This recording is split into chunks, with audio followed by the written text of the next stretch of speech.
Auscultación de la glándula tiroides. Para auscultar la glándula tiroides se va a utilizar el estetoscopio. Previamente vamos a realizar el calentamiento, que vamos a utilizar en este caso la campana. Lo podemos realizar con la palma de mi mano o con la bata. Y vamos a comprobar que esté en la posición correcta. Proseguimos a buscar si hay soplos vasculares sobre la superficie de la glándula tiroides.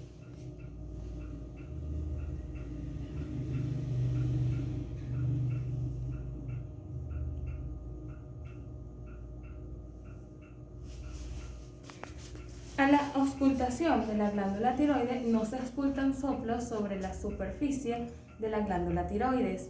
En conclusión, los hallazgos corresponden a una glándula tiroides sin alteraciones.